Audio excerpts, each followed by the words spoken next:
Women podcast. For your career and your life, no matter what business you're in. Hello, and welcome to the Northern Power Women podcast and the third episode in our Levelling Up season. I'm your host, Simone Roche, and I've been chatting to some of our amazing community of Northern Power Women from across all our regions, our sectors, all genders, and we're bringing to you the stories, the tips, the tricks, the wisdom, the takeaways, and more from those who are truly levelling up from up here in the north. Last year, we published our Levelling Up report by powering on, and we had 3 asks. Give us seats at the table, invest in female and Black, Asian, minority, ethnic-led businesses, and invest in our future talent. And now, over a year on, we've made some fantastic progress and are gearing up to report back. But first, we want to hear from you. How have you been levelling up? Click the link in the show notes to fill in the survey and be part of our progress report later this year. But now, I want to talk to a fantastic human being who epitomises cracking on. Debbie Francis Obe has a distinguished business career, including a period of, as Northern Cities Executive for Arcadis UK and Managing Director of Direct Rail Services. We wouldn't be talking levelling up if we weren't talking about rail at some point, I'm sure. And now Debbie is chair of the Lancashire LEP, the Local Enterprise Partnership, and also holds a number of other non-executive roles. She is revisiting her original plans, like that many of us were scuppered by the pandemic, and relaunching her company, Ripple Effect Development Limited, which is focused on training and development of women in business in those areas that she is all too aware that can impact confidence and subsequently performance for women in roles at all levels. She also offers consultancy services to companies looking to improve their overall approach to equality, diversity and inclusion. She's a Northern Power Women power lister, might I add, no surprise there, after all you have done and you are doing, and was awarded an OBE earlier this year. Well done, Debbie. How are you? In fact, actually, was it the end of the year? Was it the New Year's honours, Debbie? It was the New Year's honours, yeah, it was indeed. So, how am I? I'm embarrassed, I think, after all of that. And isn't that a really one of the typical responses from the women that you speak to? Because I listen to it and I think, and I'm not sure I recognise myself in it when you're saying it. And then there's another bit of me wanting to feel really proud and thinking that that's wrong. It's sort of some of those typical responses that we have for right or wrong. And I understand them all too well, but it doesn't stop me feeling them the same as everybody else does. I know, we were talking about the OB just before this, and you're off to the Palace Windsor, the Castle, early next year to pick up your amazing OBE. And one of the things we were talking about is at the awards next year, which will be the 6th Northern Power Women Awards, we are encouraging everyone to wear their achievement, whether it's your 25-minute and meter swimming badge, whether it's your, local achievement or win it, wear it with pride, because it's easy, isn't it, to just keep these things on a shelf in a cupboard, but get the light out from beyond that bush, shall I say. Thanks. And I agree, and that is great advice for women. I mean, my husband had to absolutely hammer on at me to put the OBE onto my LinkedIn profile and things, because it just felt, that it feels like it's almost wrong to shout about it, but it shouldn't be. And that's partly because it's really important. I know some of what we're going to talk about today is, what we need to be doing to make sure we can get a seat at the table and things. And some of that is making sure that the role models are there for other people to see. Well, if we're not shouting about what we've done, we can't be seen as those role models. So, whether we feel slightly embarrassed by it or not, we need to get out there and do that, because that is putting out the role models that the next generations need to see.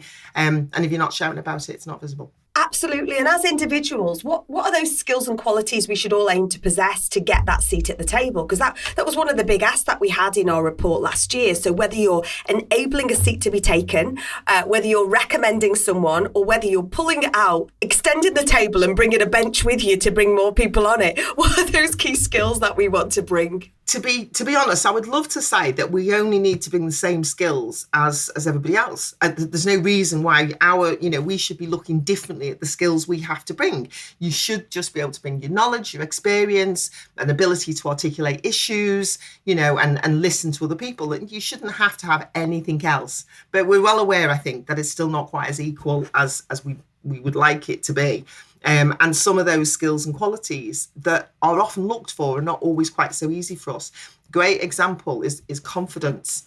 And it comes across in all sorts of ways. So, and it's great in the recruitment process.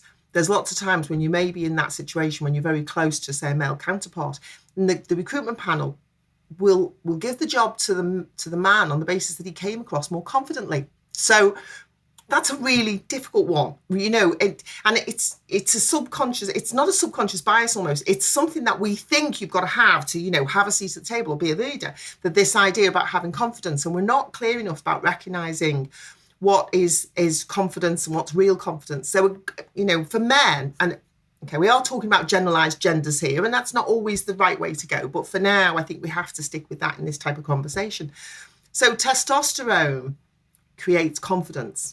Okay, so men have more testosterone than women, obviously, and men can suffer lack of confidence actually when they get low testosterone and things. But at the end of the day, what that does apparently is that it makes men often go far more on gut instincts and with less reflection. And I think we all see those differences between women and men, don't we? It's fine. The differences are important because we've also got to remember that we're not trying to make some homogenized product between men and women. We just need to understand that there are those differences. It doesn't take away from the skills, the experience and the qualities. So I think, long term, we shouldn't have to be having any different seats at the table. Short term, we maybe need to focus on how we push that impression of confidence, even if it might put us out of our comfort zone. And I think it is that coming out of the comfort zone. And I think the first time I met you was at a women in business event, and you were on my radio because you'd done the Clipper round the Clipper race, which is an amazing, ballsy, I'm going to say, kind of thing to do. And I'm living on a boat and passionate about sailing. I was totally fascinated to talk to this human. And I remember we had this speed chat, and then we carried it on in bits as we went along. And I think that was in the 6 months leading up to when you were going to originally launch, or you had started to launch Ripple Effect, and then obviously the dastardly COVID sort of came into play. So I'm really thrilled that that is coming back, because I think the way that you approach things, Debbie, is so human. And I think sometimes it's easy to throw the word, oh, it's just you lacking confidence, and just do this and it'll be all good. I think you really bring a human factor to this and make it feel okay to be yourself. And that's got to be. I always laugh because everybody says they see me on these things, say, yeah, but it's easy for you. You're full of confidence. Like, no, I'm absolutely not. We were laughing before. I was still sitting here having a hot flush. Some of it was because I'm having a flush, and some of it's just because I've got some nerves, because I always get them. And I've got the same problems that I know a lot of my friends have got in terms of listening back to these things and watching these things, going, oh, why didn't I do this? Why didn't I do that? I don't have any more or less confidence than an awful lot of people I know, around me. But you've got to push yourself out there. You've got to make sure you're going to be the role model. You've got to push yourself out there. But it's not straightforward to do, and it's not as easy as just saying, get a grip and it'll be fine. And at some of that is some of, as a cheeky plug, that is some of what I'm trying to deal with and work with women through some of the workshops and the courses that I'm going to run with the relaunch of my company. And it is those things, because I know it isn't just get a grip on yourself. It's not that simple. And we'll put details for Debbie and Ripple Effect into the show notes as well. So if you want any more information, I'm all for a cheeky plug, Debbie. You've got to go for it. You're here to help people. This is about, we want people to take seats at the table. We talked last week when we had a speed catch up about, we'd both been in the media, hadn't we? I'd done Sky News, and I think you'd done GMB and Northwest News. And I remember I was on a panel for 45 minutes and it kept coming on with trains, and I'm thinking, where's Debbie Francis when I need her, And I listened back and thought, gosh, I should have said this. I should have bridged it to say this. But actually, it's important, like you say, to keep on doing, isn't it? Yeah, it is. I mean, and you do get better at it. You don't get any less nervous, but you get better at it. But you just got to keep on doing it anyway. And you know what? Everyone's flawed. I don't know why we have this impression, don't we? We're supposed to go on and be some perfect person with these perfect answers. It's like, well, that's just not real, and it's never going to be real. So I think just accepting that, trying to understand that you're not going to be perfect, and that actually that's just going to have to be okay. There are very few perfect people or perfect things in the world, so that's just going to have to be okay. But again, that takes some practice to accept and to kind of go, okay, I'm just going to accept I'm not going to be great or... And so we've been asking people to take seats at the table, but often sometimes it's easy to shy away. Oh, what knowledge have I got? I don't know all about that, that stuff, or the budgeting stuff, or the governance stuff. So, what are the first steps? If we're not included at the moment at that table or in that conversation, yet we've got something that we feel we want to add. Where do we start? Where do we start with this? So I think there's a few things. I would say, looking back over the pandemic, having become a person who watches the news every morning, for example, and I never used to, because I never used to have time. I'd be off and on a train normally, going somewhere the first thing in the morning. But I through the whole of the last 18 months, and now it's part of my routine. I watch the news every morning, etc. And I remember just before the pandemic, we went and did to the 50/50 BBC thing, and they were talking to us about the fact that they've got all these women now on the register and things, but they approach them to do sessions and they can't get women to say yes. But I think maybe some of that began to change a little through the pandemic, because I became conscious that I was seeing far more female experts appearing. Now, whether that's just because we feel better when we're sat in our own house or something, I have no idea. Or whether it's just because, before you'd be asked to go to a studio for 9 o'clock in the morning, and quite frankly, if you've got to get your kids to school, it's not going to happen. Whereas, through the pandemic, the availability for women, and we all know, we lead all these double lives, the availability for women was there, so they put themselves forward. So I think that it is beginning to change. And I think that's the key thing to getting a seat at the table. Again, the difficulty is it links to confidence. You said, women say, oh, I don't know enough about this, or I don't know enough about that. And of course, it takes confidence. You say, I know enough to talk on the subject. So we go back to what I said before, you've got to keep putting yourself forward. The other thing is, though, it's down to those of us that have a seat at the table to make sure the people offering the seats are aware of their own biases in how they go about it.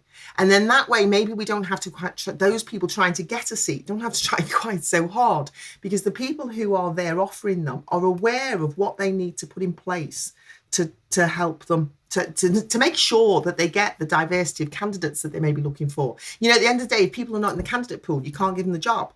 So how do you get people to put themselves forward?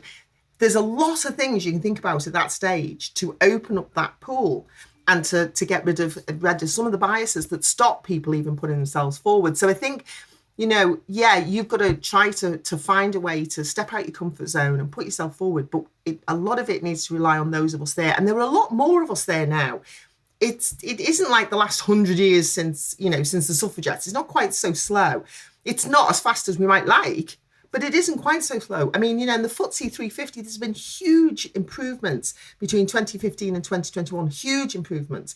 It's not where it needs to be, but it has actually, we've almost doubled the number of women on boards. We've actually reached more than 30% of the boards being made up of females. And there's a lot of people say that's the tipping point, that if you can get more than 30%, you can sustain it because you've got enough voice. It's not just one sole voice. You've got enough voice to then sustain that going forward. There are no FTSE 350s that are all male boards anymore. Okay, which is great. But I think also, obviously, a lot of us are aware a lot of those positions are non-executive, not executive roles. Okay. And, so let's not fool ourselves that it's great because it isn't. But it has done huge changes in just 6 years. So I think if we can, and it is the last 6-10 years, we've seen so much movement, like yourself, Simone, and everything that you've done for women across the North, but in bringing those women together, in putting through the role models, in supporting young people through.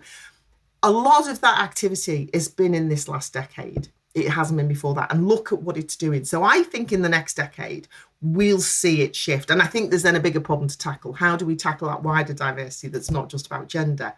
But at the moment, I think we are on a great path from a gender perspective. So let's just keep doing what we're doing. There's so many things to pick up on in there, and I could talk to you all day, Deborah, but in last week's podcast with Sam Walker, you talked about, when we touched on, sometimes you have that panic about not knowing, having all the answers. Well, obviously, most of the time a producer on a show is bringing you in to fill in the bits that they don't know. So don't worry about that. Share your knowledge. It's all good. You talked about the FTSE 350 boards. There's no all-male boards now. We're definitely seeing a shift in the last decade. But what are the things about the boards themselves? How can those boards be encouraged to have more diversity? How can we encourage them to look further wider? I've definitely seen your chair of the LEP. I know we've got a female, a chair, Siobhan McCardle over in Tees Valley. I think Claire Haywood in Cheshire. We're definitely seeing a rise of more female representation on local enterprise boards. So I'm going to high five Sir Roger Marsh on this, the king of the LEPs, if you like. It's that sponsorship approach. But what else? How can other people be more Roger? Yeah, I think, it is that sponsorship approach, but I think it is, a big part of this still comes to getting rid of the biases. We know that, when you advertise roles, if you look at creating that job specification on a more outcome focused basis, what do you want the role to achieve? Not a list of things you're supposed to have to do it. What's it supposed to achieve? So people can read it and go, I know I can achieve that. Women, that will relate far better to women than a list of activities or a list of skills you're supposed to have where they'll often doubt themselves. We've just talked about it and say, well, I haven't got that, they won't apply. So there's all sorts of things to do to encourage you to open up, to get people to put themselves forward. And this comes down to the language that you're using. It comes down to outcome focused skills. And then once you get them to put themselves forward, there's another step that boards have got to take, and they need to take it all the way through the organisation. There's another step boards have got to take to make sure that the interview process doesn't have a whole heap of subconscious and unconscious biases as well. And then the other thing, of course, boards have got to do is they need to look at their companies and say, how are we making sure that the talent can come through equally? How are we making sure that we're not letting, women, for example, get to a certain point in the career? Then because as a company, we're really just not, we might tell ourselves we're doing the right thing, but the reality is we're not doing the right thing. We're not keeping those women, or we're not giving them an equal opportunity when they may return, etc. It's about those things. And I think, and that's down to boards, that's how you lead it from the top and how you continually question your company about what they're doing. Boards can do that. That's part of what your role is. Challenge that company all the time. What are you doing about this? What are you doing about this? So your voice can be at your own table, can't it, within your own organisation, influencing up. And I think this will add totally into, as you said, we're fighting for gender, we're fighting for wider representation around ethnicity, the wider piece around wider diversity, wider inclusion, wider social mobility. So Debbie, literally, I cannot thank you for such fantastic advice today and insight. Every single one of these, every time we have a conversation, you just give the best top tips. So everything that comes out of this, you are everything that comes out today will go on to, we create like a cheat sheet or a resource sheet. So the podcast is not just for listening, it's for reading too. So Debbie, thank you so much for joining me today, and good luck at the castle next year. Thanks, Simone, and thanks for getting me on. It's always great to talk to you anyway. So I know you and I can go on for hours, couldn't we? Which is not what people need. Do you want to come back for episode 4? Be brilliant. We haven't even really done much about trades, but thank you so much. You will have given everyone out there some real food for thought as they continue on their day, their walk, their hike, whatever they're doing, or they're multitasking. So thanks for tuning in today. Please do tell your friends about our podcast. Reach out to us on socials at North Power Women on Twitter and Northern Power Women on all our other social media. Get your profile out there. Sign up to wearepower.net and start shouting about your achievements and where you can offer help and support to other members of our community. I'm Simone Roche. You've been listening to a Northern Power Women podcast, which is a What Goes On Media production.